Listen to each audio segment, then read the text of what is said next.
What's up, everybody? Episode 90 of Working Class on DeerCast, and I'm here with my buddy Devin Leonard. What's up, dude? Curt, how are you, man? I missed you. Yeah, I know it's been a bit, but guess what? I'm coming out on the 30th, I believe. So that's like 10 days away. Yeah, I was like, man, I gotta follow up with you on that. But I was like, well, I'm gonna podcast with you anyway. Yeah, because you have you guys have a lease out in Illinois now, which is awesome.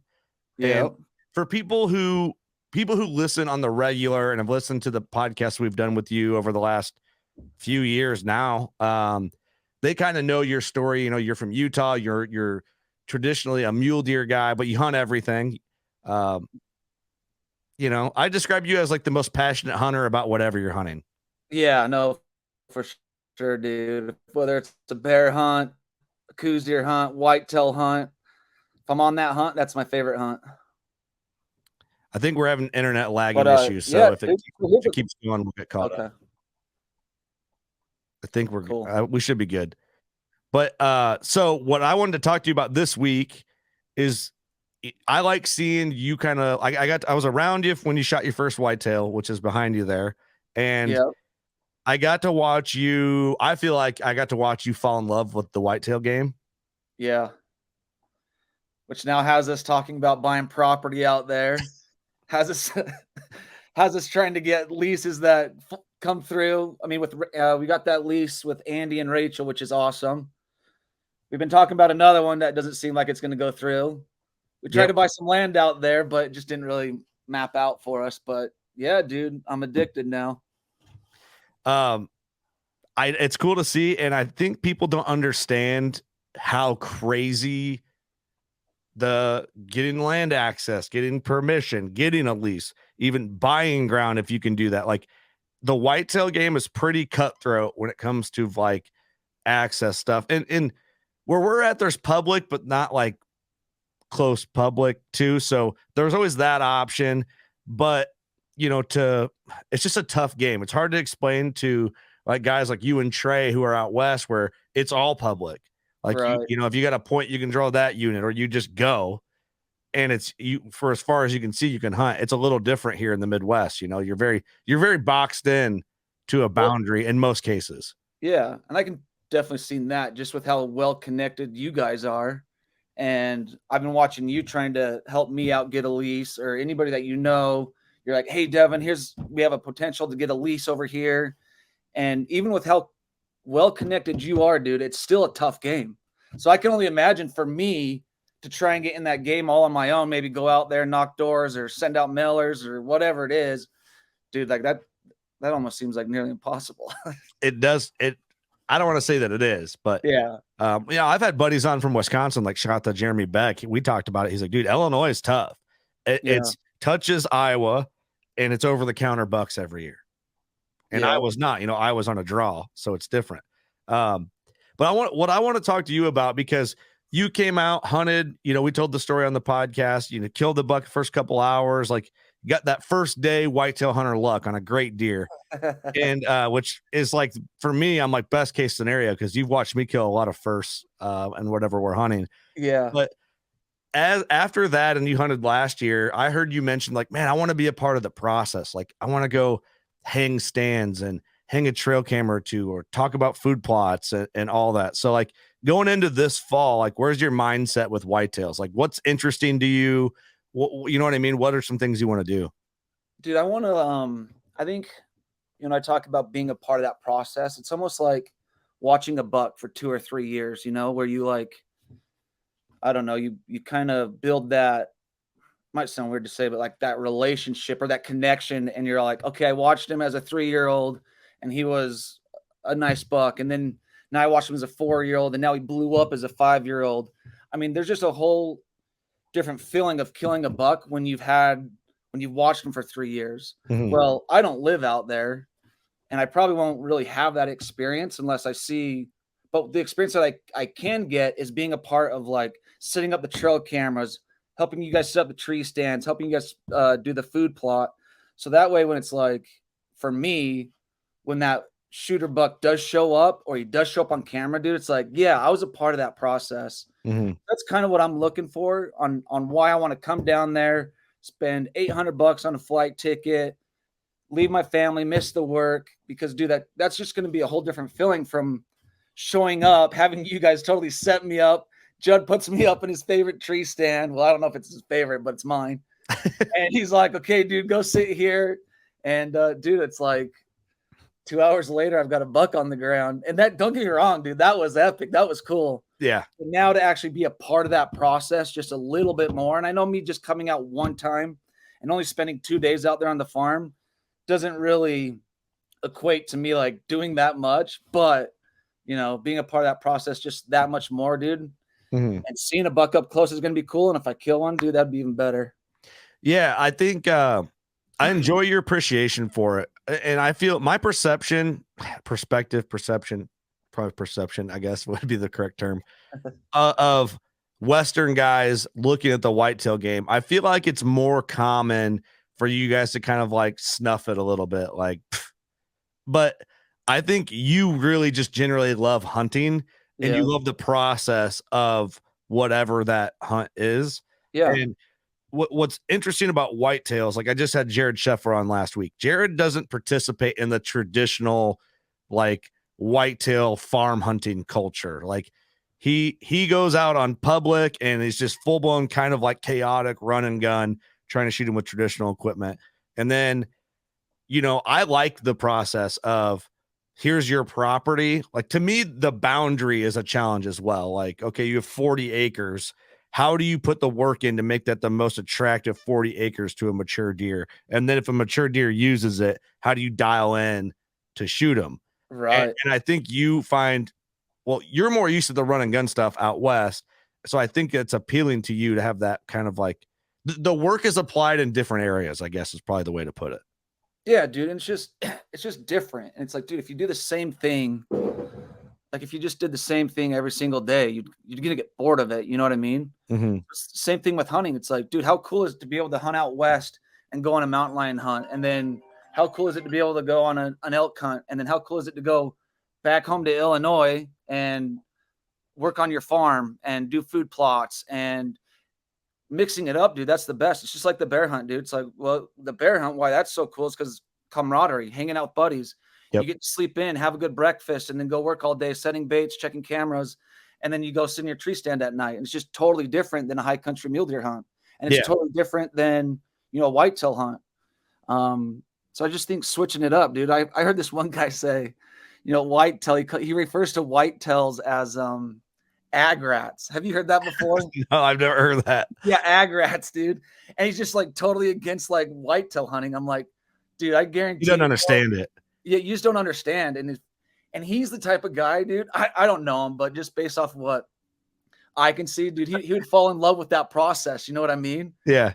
So I've never heard that's pretty funny, actually. ag rats, you know? Yeah. But yeah, now you can use that. I don't know. But yeah, dude, switching it up. And that's why I'm excited, dude. And there's nothing better. And dude, every year until I came out there with you guys hunting whitetail, every year I'd make November around hunting mule deer here because I can hunt mule deer all the way till November, and the rut's pretty good along the front. And dude, ever since that first year coming out and saying, okay, I'm not gonna hunt mule deer during the rut, even though that's like my favorite time. I'm gonna go out there with you guys and go on a whitetail hunt, dude. I got hooked, and now I'm like, okay, November is for whitetails, dude. Yeah. No longer do the mule deer get my attention during November. It's only whitetails. Yeah. Well, okay. That's an interesting point. So when is your favorite time to try and like have a successful hunt on mule deer? I know anytime, right? But like, yeah, now after making that bold statement, when is your mule deer time? Mule deer, dude, I'd probably say September 10th, because that's right when they start stripping their velvet. Oh yeah, we're getting back into the velvet hardcore thing. Okay. Okay. All right, fair enough. So you got a fair amount of time in there to try and get a buck killed before you leave for whitetails. Now, the caliber of buck that you have worked your way up to is different than the average mule deer hunter, by judging by some of the muleys behind you. So like, but like talking to you, I kind of catch on. You're like, I just got to find a buck that like trips my trigger. Like, you're a guy that is, you're not so concerned with the killing of the animal. Right. That's how I view you. Yeah, like I don't have to kill. What's important to me is finding that target buck and trying to outsmart him. That's what makes it fun. And whether I got to try and, it takes me a year, 2 years, 3 years, chasing that target buck is what is fun to me. Yeah. No, I think I'm still in the stage like to shoot stuff, but Yeah. but yeah, like if you have a buck, that makes it so much sweeter when you close the deal. But and that's why I'm glad you're excited about the whitetail process, is because like I enjoyed that Western stuff where Uh-huh. you're from. It's cool to see you come here. Like when you shot your buck, you full blown dove into like Midwestern whitetail culture. Like we hung it up at the house. You were Yeah. running to Casey's to get breakfast and Yeah. pizza and skinning the deer and having a bush light and kind of just enjoying the leisure of like a successful Midwestern whitetail hunt. Yeah, dude. It was awesome. And dude, for whitetail, bro, I'm not like whitetail's totally different than mule deer, because I've only killed one whitetail.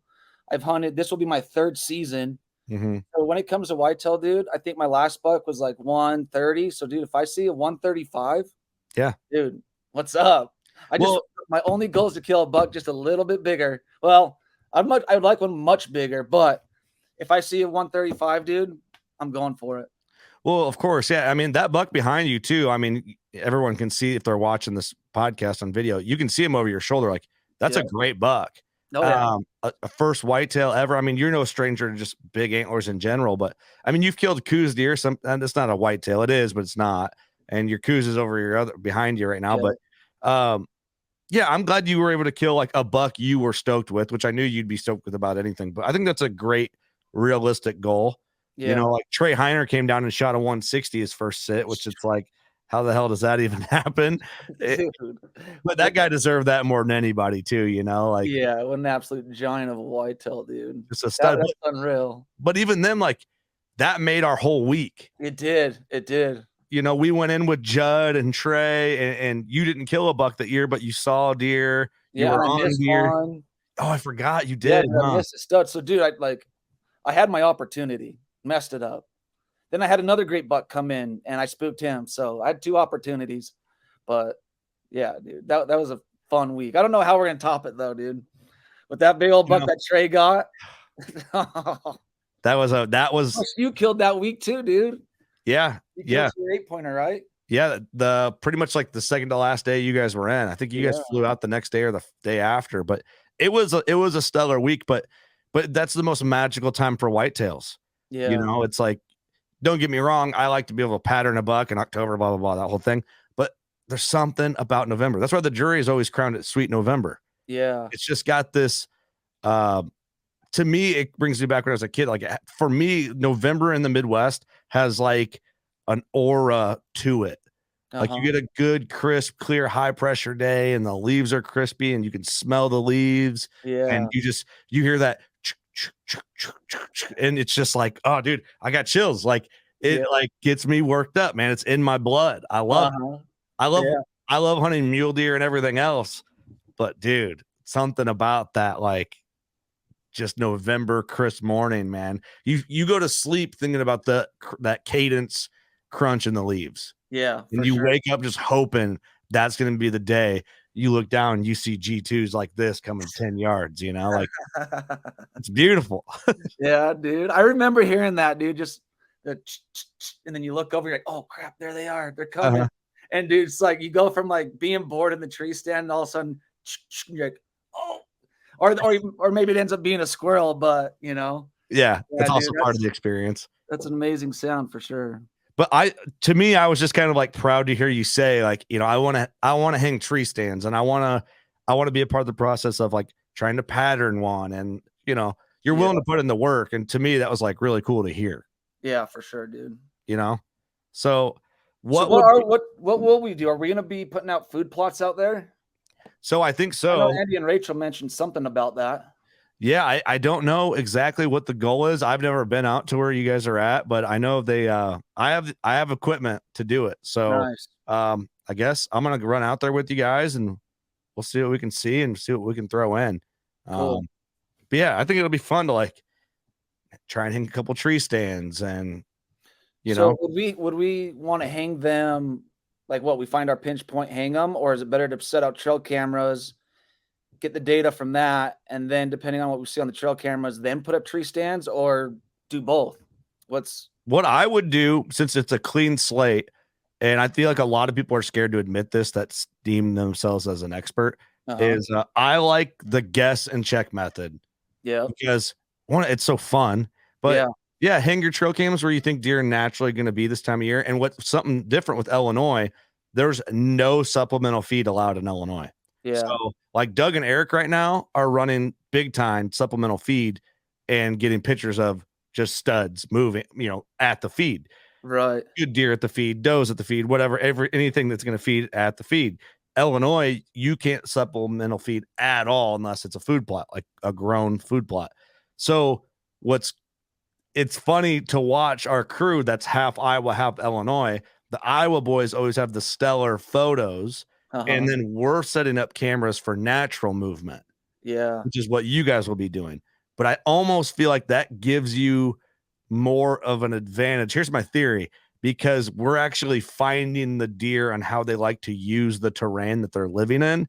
Whereas they're just like, you could put it anywhere and the deer are going to come to the feed.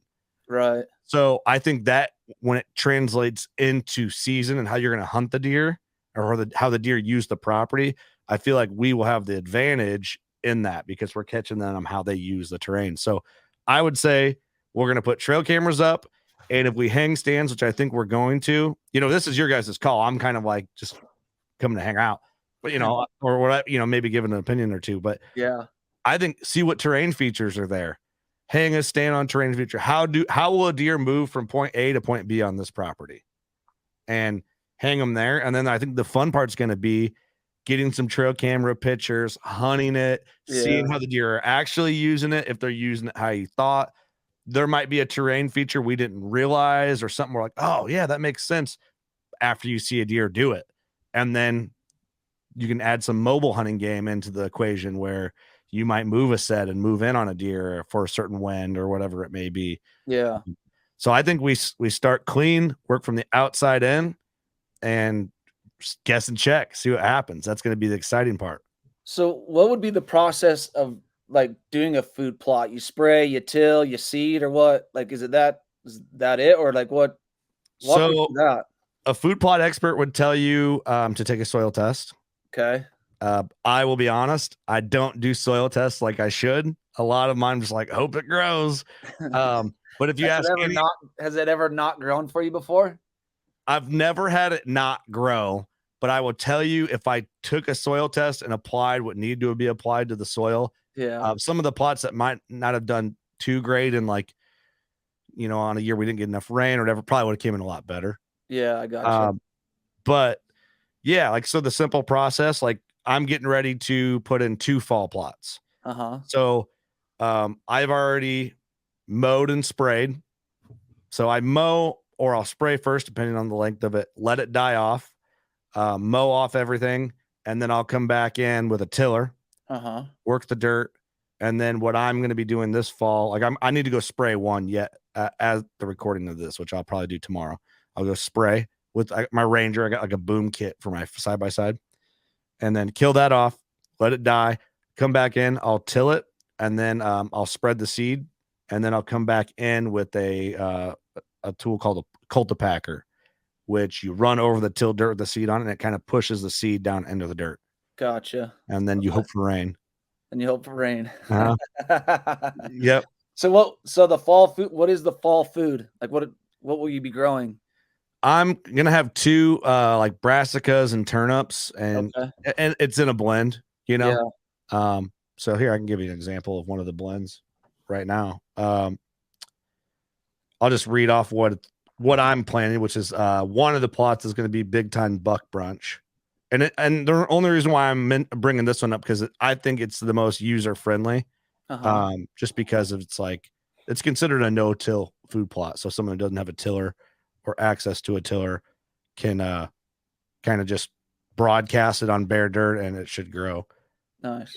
Now my internet's going slow because we're on here, so I'll probably end up lagging this up. I wanted to be right when I read it off, But yeah, so that is the fun process to kind of see like. So should we? Do you think we should do a food plot when I come out? we're gonna have to do it quick. Okay. So this is man, I wanted to read exactly what was in it. Hold on a sec. It doesn't matter here, but mix of turnips, flowering crimson clover, forage rape, forage wheat, and premier wheat hardy annual ryegrass. So buck brunch has been kind of like my 1-2 punch when it comes to like a lush, successful fall plot. But yeah, I mean, we for sure can. We're just gonna have to hurry. Like there's gonna, You would probably have to spray it before we even come out there, right? yeah. Depends on what it would do. I would mow it. You can spray before you mow. You want there to be leaves, so that's the thing. You don't want to mow it down too much and just have it be like stemmy, and then it won't like kill it and do its job. But Right. yeah, like if you guys want to put a fall plot in now, we'd have to be in a hurry. Okay. Well, Because I mean, mid-August at the latest. okay. Yeah, we can talk to Andy and Rachel, but dude, I just think that'd be cool to like set one up. I don't know how much work yeah. or how much time it takes, but We can do it. I mean, I'm close enough. I can trailer everything out and do it while you guys are gone. And but the thing is, if I do that, I get a deer off of it. there you go. I'm Well, kidding. yeah, you get 2 deer tags out there, huh? Yeah. No, I'm kidding. I just want to see you guys have fun. So, and also, dude, to set up, another thing that's changing here at the studio is we're remodeling our other building. So we bought the neighboring building. Dude. And brickwork starts today. We poured a concrete pad and we're working on it for you guys. Okay, so when you get it built out, like what's that going to be primarily used for? So a lot of it'll be, I'm calling it right now, WCB Corpo. So it's going to be more like the business side. This side is more production entertainment side. Okay. That's going to be more like background business stuff. So a lot of companies we're dealers for, our online store, shipping, stuff like that. But we're also going to double it down if we want to have like some like VIP type Patreon parties we can, and entertainment space. Nice, dude. But there'll be a bedroom with bunk setups in there and a shower and all that. So I'm gonna have a second home out in Illinois, baby. You might as well just move out here. Rent's cheap.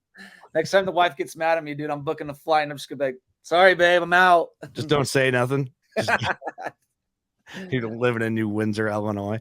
Yeah. But the goal is to have just like an awesome hunt camp feeling. And that's something I love having you guys back out, is like the hunt camp culture.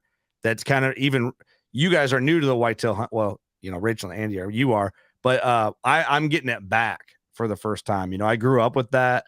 Yeah. And as I got older, it kind of like faded out with, where we're able to go and property and all that stuff. So having the studio and having you guys back in kind of brings that camp culture back for me.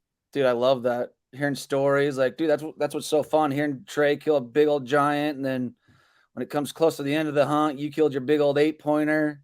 Yeah. Telling stories about how I missed, and yeah, dude. So that's how big was that buck you missed? Not to rub it in, but I feel like people should know. I think I talked to Judd about it, and he sent me a trail camera picture. I think I even sent it to you, and I think we determined he was like 145.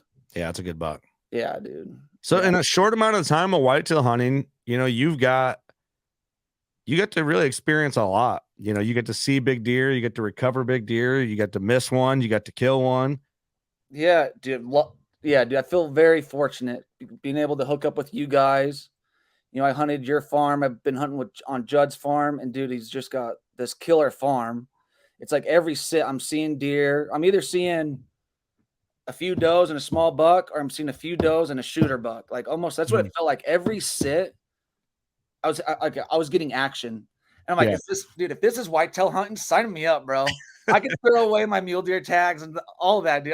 I'll hunt whitetail from now on. Yeah. No, that's hilarious. Well, I remember you saying, you're like, I want to go sit in a blind, man. I want to go sit out in a blind and just sit there.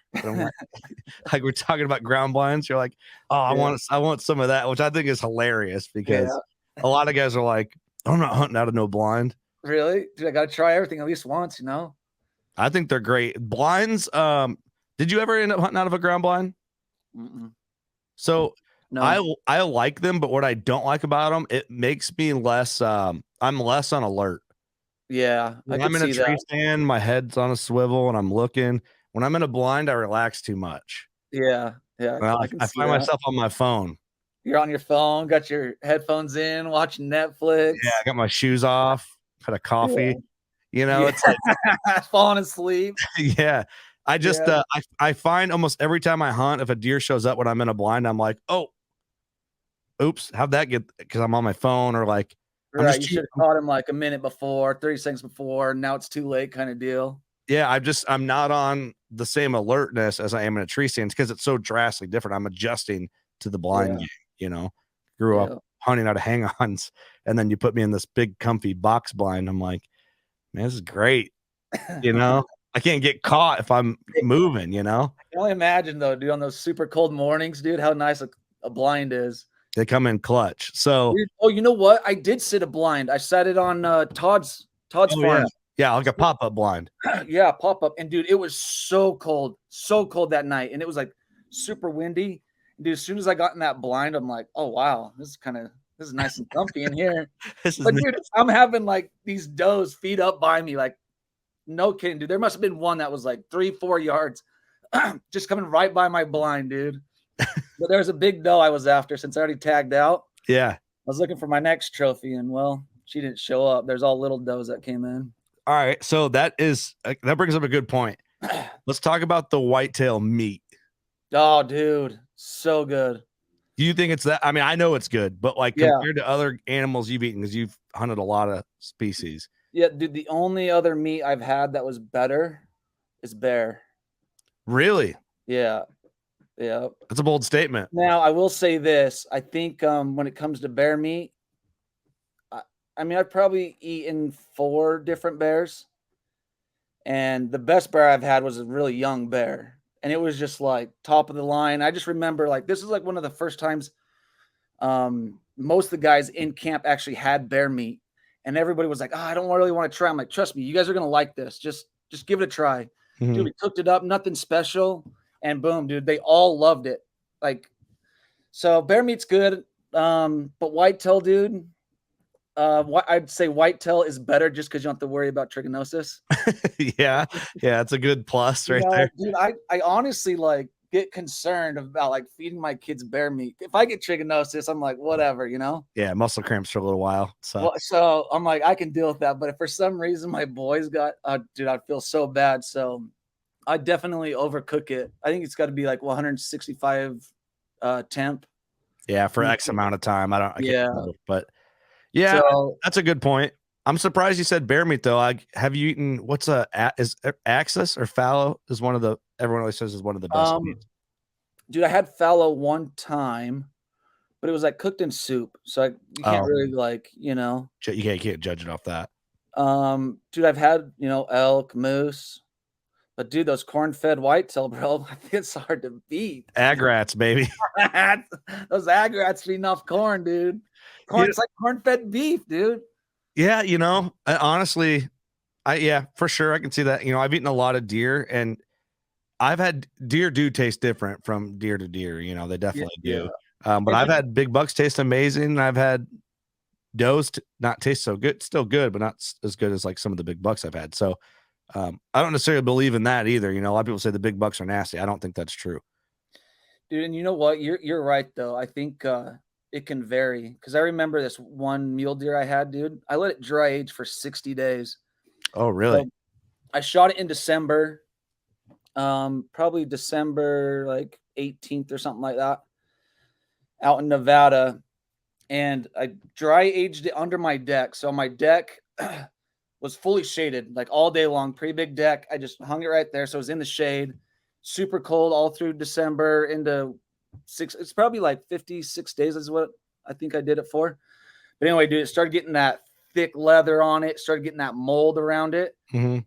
And dude, I don't know if it was because I dry aged it for 60 days or if it was just that mule deer, but dude, it was so dang good. And then I remember another mule deer out of Wyoming that was really good. But then I can remember some mule deer that I'm just like, oh my gosh, this is not like, no, you know what I mean? So my perspective on the mule deer thing, quick, while we're still on mule deer, yeah.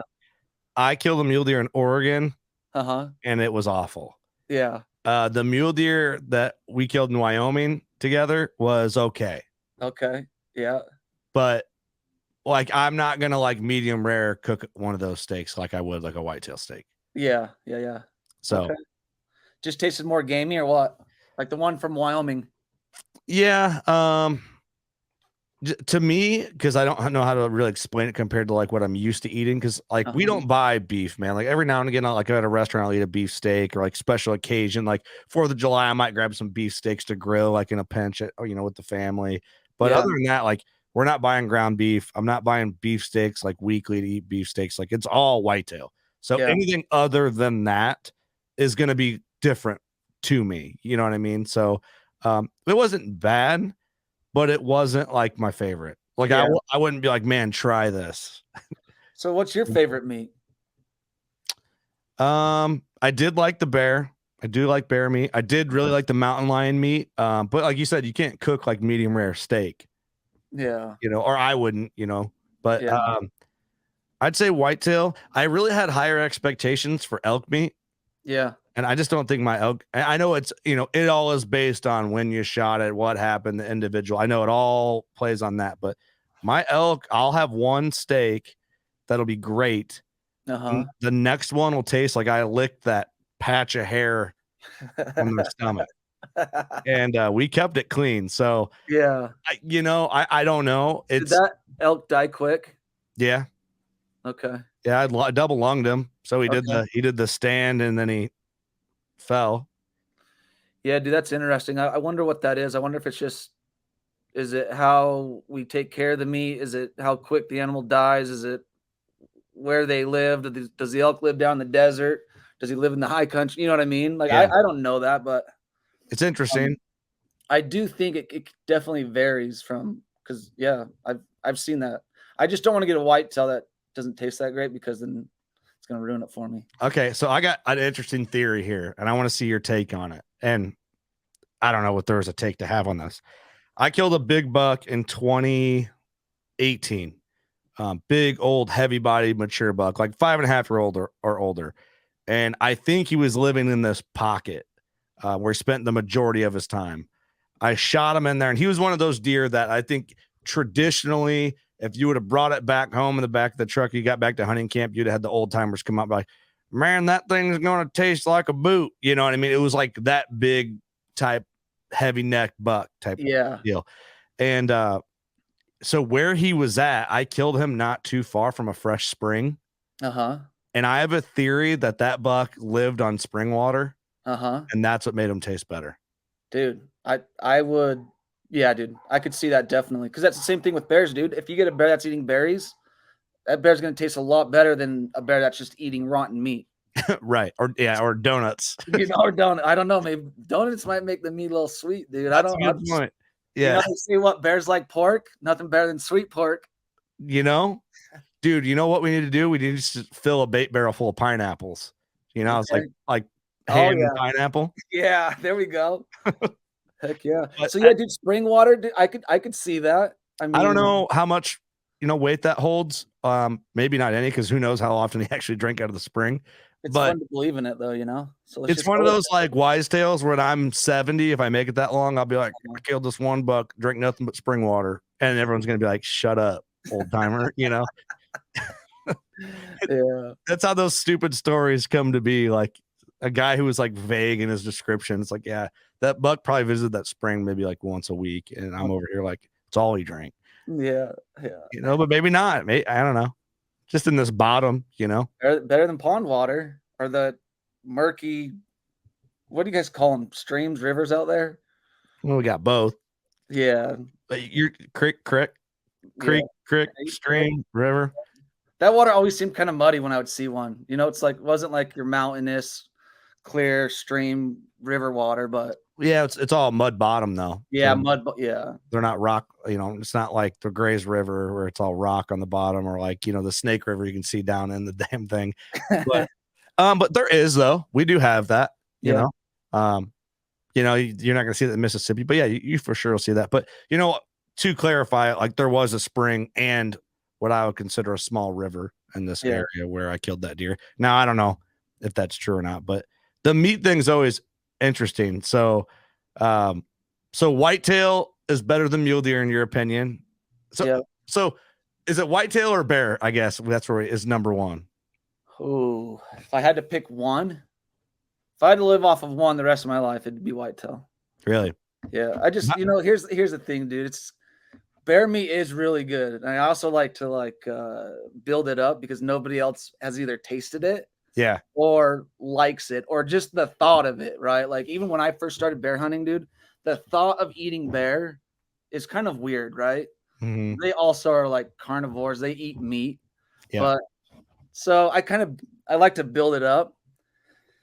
And dude, it is really good. I mean, I remember, dude, the first time when you killed your bear, dude, and we're all like, yeah, we're eating this meat, dude. So that night we got back and we're cooking the back straps of the bear just over the open fire, dude. Yeah, over a grate And on the fire. we Yeah. never tested the meat. It was dark, so we're not even looking at it. We're just like, hey, it looks like it's done. Yeah. So let's go ahead and eat it. Dude, we probably got trichinosis that night, which is how the trichinosis brothers came along. Yeah. But yeah, dude, I remember like you were like, dang, dude, this is actually better than I thought. Well, everyone in camp was kind of judging us a little bit.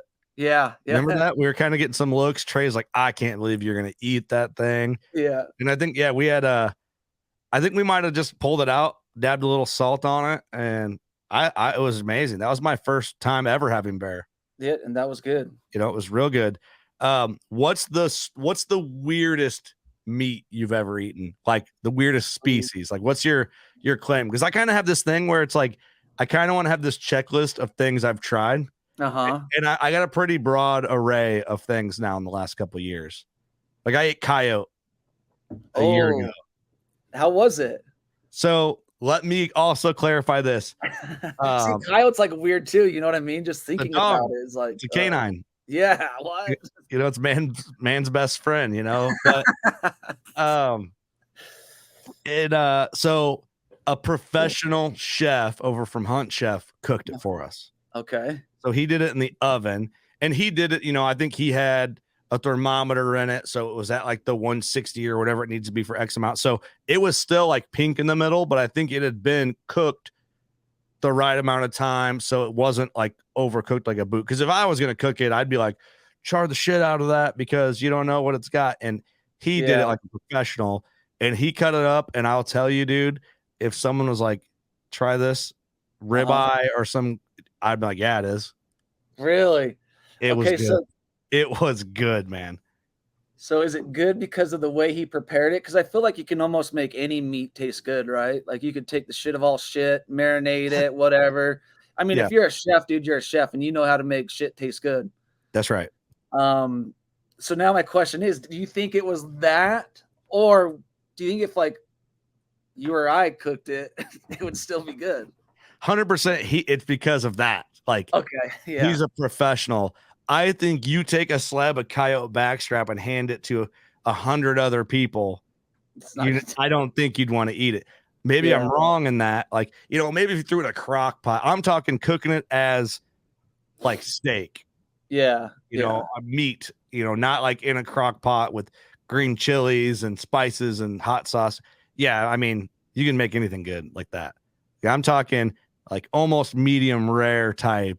Hand me a slice. Dang, it was amazing. So, I would eat that. I'd try that. Oh, you have to try it. Yeah, dude. Oh my gosh. Last year we ate beaver with them. Okay. And then, so I've had coyote, beaver, all the way to giraffe. So, dude, I don't have that many. I think maybe rattlesnake is probably like the craziest thing I've eaten. What did you think of it? Dude, I overcooked it, but it's like chicken is what they say. And I agree with that. Yeah. I feel like it would have been a lot better if I didn't overcook it. But yeah, I mean, I'd do it again. If I'd see another rattlesnake and I'm hungry, dude, I'll do it. We killed one in South Dakota and we tried to grill it, but it was so small. There was like no meat on it, you know? Yeah. So it's just one of them things. I don't know, whatever, but it's cool. Like as much as it seems like we're kind of like side tangent conversation right now, we're kind of, you know, this does apply in what we do as hunters. Like it's part of the process. Yeah. They're upstairs, bud. So yeah, I don't know. Sorry, dude, I missed that. My little boy came down. No, it's all good. What it says, like, you know, it seems like we're kind of just talking about random stuff, but you know, hunting and eating what you hunt or what you kill is very in line. Yeah. How was giraffe? So it was good. Okay. the giraffe, I think, was like 20 years old. So, and Charles was our chef in camp, and he cooked open flame. That's like Yeah. all the steaks. He's like, I've never cooked giraffe, but it was good. Like you'd never complain about it. But compare, like we were eating sable and waterbuck all week, Uh-huh. and dude, And that's just like top oh my tier. gosh, Better than whitetail? the way he was cooking it, Yeah. it was better than whitetail. Like Holy sable, yeah. medium rare sable, and he was making like a pepper gravy. Where you Yeah. drizzle a pepper gravy. Oh my god, Dude, now you're okay. So maybe the craziest thing that we've all eaten is a coos deer testicle. oh yeah, I forgot about that. Yeah, that might be the craziest thing. Deer testicle. Yeah, dude. What did you think about that? I thought it was good. Dude, surprisingly, huh? I did not expect that. It's kind of messed up because just the thought of it makes you want to throw up, like even before it's in your mouth, you know? Yeah. But like, dude, like for me, it's like once I started eating it, I'm like, whoa, this is actually pretty dang good. It almost, it's like, I've seen people do it on YouTube, like you've seen like Steve Ranella cook it and like, just like sautés it in butter or whatever you call it, where you keep spooning butter over it. Yeah. And this is just on the grill. Yeah. It was awesome. I don't even know if it was fully cooked. I don't want to think about that. I just know that we ate it and didn't get sick, and it was good. It was good, dude.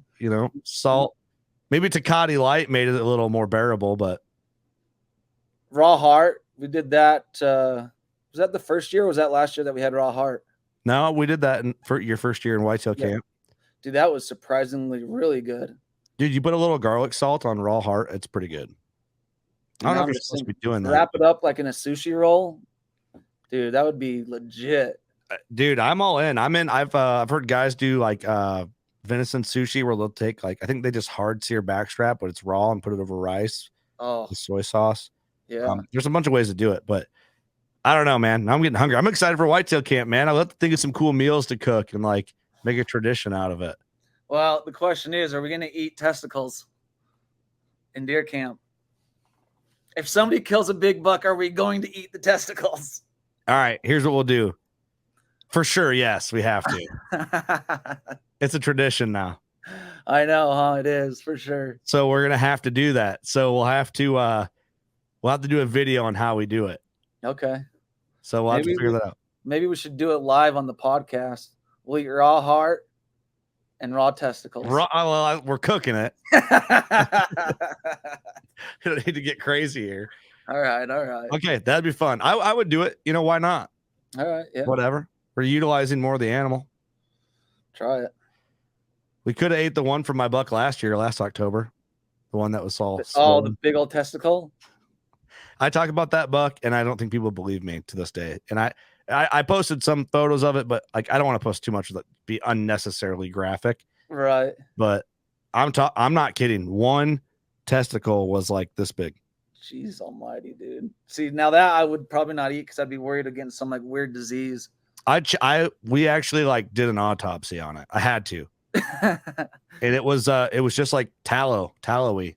Really? Yeah, just like waxy, the whole thing. Like an injury, I think just like a hernia. Uh-huh. And it just hardened. You think he was still able to chase the ladies around or what? I don't know, man. I don't know. I don't think it would have been fun. It was like the sheer weight of it in that region. I would think that he would have a hard time. He was an old buck, but I would think like jumping fences would be really hard because not only was he a big bodied buck, but I mean, you know where I'm getting at with jumping fences. Yeah. Running had to have been painful. I don't know. I don't know. You think that happened because of an injury or what's? That's my perspective. I don't know if he got hit by a car or got punctured in a fight, like took a tine to the, that like soft spot in their front leg in front of their back leg. I mean, yeah. I don't know if he like took a tine through there and caught his family jewels and an injury. I don't know, man. Very strange. But I know I did him a favor. Yeah, you did. He was How old was that buck? I never got him aged. I regret it, but I would say without a doubt, I mean, for sure 5.5 or older, I would throw money he was like a 7 or 8 year old buck. And that would be considered a pretty old whitetail, right? Oh yeah. Yeah. Most of them aren't living to be 7, 8, or are they? No, it happens, but it's not as common, you know. Yeah. You know, in my perspective, like a 3.5-year-old is when the racks start to look good. Yeah. And then a 4.5-year-old, you're like, ooh, a 5.5-year-old, yeah. They're just nice. Yeah. It's a lot of 4.5-year-olds get killed because they look so dang good. Yeah. You know, and I'm not saying that I don't shoot them. Dude, they're hard to pass. When you get one with good genetics. But you know, I did see some pictures of my buck for a couple of years from a neighbor, and he still had the same injury and still looked like a big mature buck. He was never there like in the rack department, like never a monster by any means, but I almost just wonder if some of that had to do with his injury. So how many years did that guy have pictures of the buck? I think I have a minimum of 2 years of And pictures. he has different years or the same 2? Same 2. I didn't have any. I had pictures of that buck this year, but I don't. If I did have a picture of him in the years prior, I never noticed. Okay. You know, his angle, but he has pictures of him where you can see it looks like a mass. It's you know, like a basketball sized mass when he's walking. So not good. So out of the 2 years, the year that you killed him, was that his biggest year out of the 2 years? He I would say probably about the same size, but he just put on mass. Okay. So it's not like he went from being like a 150 or like a 110 to like a 135, 140 inch buck, you know, like he just got heavier all the way through his bases, through his tines, everything. So we'll see. We're gonna have some fun. Okay, before we close out talking to Whitetail Camp, can you grab the barnacle buck and give us a barnacle buck tour? Oh yeah, let's do that. So this is a buck you shot last year, Devin, or the year prior? Yeah, so 2 years ago. So not last hunt, but the year before. So tell me, I don't know if you guys can see this, but look. So he's got these cool cheaters. But what makes this buck so cool? So this is the buck that Clint actually found. He came out here. I sent him up there to go look for a different buck. And he ended up finding this one. But dude, I can't really. I think he has like over 40 scoreable points down here. So in order to be scoreable, they all have to be over an inch. You know what I mean? Yeah. So this one like just comes up and curls. That one's probably just right at an inch, a little bit more than an inch. But yeah, dude, I don't. If you guys can see that. Wow. Bases. Yeah, I've never seen that deer in that much detail. That's incredible. Then like you can see that point it's hiding right here, dude, like that. Did you even know that was there when you shot him? Yeah, dude, because I got pretty close to him. I had him like at 90 yards, and I put my spotting scope on him. Oh. And dude, I could just see all this gnarly stuff, but he was in velvet when I was that close to him. But to answer your question, yeah, he has more than what I thought. Because all these little ones, you couldn't really see in the velvet till he scraped. But he had another one that came down like this that broke off. Oh no, it's this one right here. Pulled him up just a little bit. Oh, there we go. Oh, yeah, so right there. Oh yeah. Like it came down by his eye like that. Yeah, wow. Dude, that's the barnacle buck. And what'd he go? Dude, I had 3 guys score him. Just because he's so hard to score. I think if I remember right, it was like anywhere between 226 to 236. Yeah, so 2 guys got him over 230, and then 1 guy had him at 226. So somewhere around in there. Go with the bigger one. Yeah, there you go. And then that's Raddick, your other. Yeah, that's Raddick. He went 223. Jeez. And then your whitetail, and then your coos. Yeah. You want me to pull them off the wall? Let's do a whitetail, bro, since we've been talking about it. Yeah, let's do it. I love that mount too. God, I'm so glad you got that shoulder mounted. Yeah, dude. Yeah, he's a great first whitetail, man. Pumped.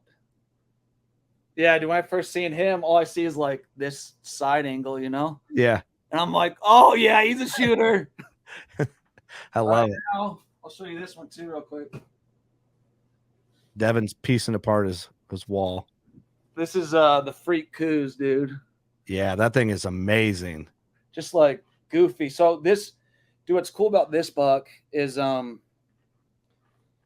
so we watched him for 3 years. Look at the mask, dude. I don't know if you guys can see that, but look at that, dude. Yeah, that's awesome. Just a crazy coos deer. But so So yeah, dude. So like we were talking about earlier, it's cool to be able to follow deer and then harvest them, you know, because but that whitetail, I was out in Mexico on my birthday. Coos, yeah. The Coues deer. So 3 years before I killed him, my buddy finds these Coues deer sheds, just gnarly Coues deer sheds. And he's like, dude, it's your birthday. You can have them. So I'm like, hell yeah. That's cool. So then the next year, I killed a mule deer and then seen him. And I was like, oh, damn, I want to kill him, you know. But I was already busy looking for the other deer that I'd shot. So then that third year, we went back and he shows up. It's the last day of the hunt. And I'm like, I'm just going to go give it hell, go up on the mountain. Because I was hunting mule deer. And maybe I'll go find this Coues deer. Dude, sure as shit, he shows up. And it's like, I don't know, I shot with my rifle like 450 yards. But dude, it's just cool to like have all that history, have his sheds from a buck out in Mexico. And then now he's on the wall. But that's awesome. Dude.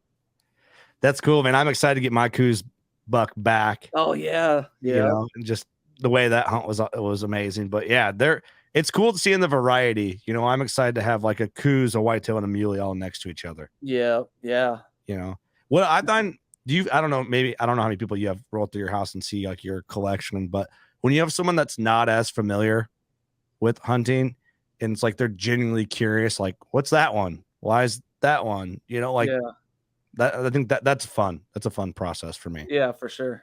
Yeah, no, it is fun. Yeah, I had a guy come over a couple days ago, and he was like, "Wait, so are these deer, elk?" So he knew nothing, dude. You know? Yeah. So it's funny that you say that because I explained that whole process to him. Hey, this one's a Coues deer from Mexico. This is a whitetail from Illinois. Yeah. This mule deer, his nose is broken. But I shot him with my bow. Here, I'll show it to you. Are all your deer down there right now, Devin, or what? No. So I don't know if you can see it, but dude, look.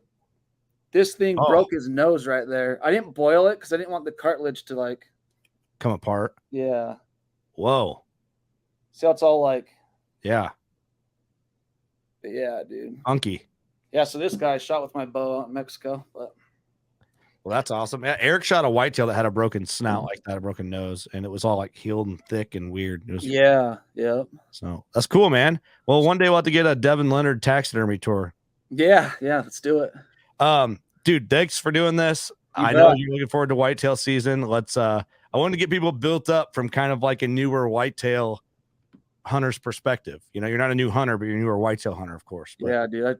Definitely a newbie when I come out there. But dude, I like that because I can ask you guys questions. You guys can, because usually it's like the other way around for me, you know, out west. Yep. But like coming out there, dude, it's like it's cool to be the student and ask questions and learn. Yep. Why this and why that, and you know, so that's for sure. Yeah, dude, and I appreciate that. That's fun. It's cool to have that exchange because, yeah, like you said, I come out there and I'm like 1,000 questions and it's like the tables turn. So it's fun. It's fun for both of us, I think. So, well, cool, dude. Well, I'm looking forward to seeing you in a few days. Get some whitetail work in. Nice. And, it'll be your build up to your biggest whitetail yet, I'm hoping. I hope so, buddy. Appreciate it, dude. Hey, where can people find you? I'm mostly just on Instagram. So Devin Leonard _ DEVIN Leonard LEONARD _. Cool. And then check out Hunter's Box Club. We'll put a link in the episode description for that too. Cool. So if you're familiar with WCB, you know Hunter's Box Club. So yeah. Cool, man. Well, thanks everyone for watching and listening. You know what to do. Go shoot a giant. We'll see you next week. Peace.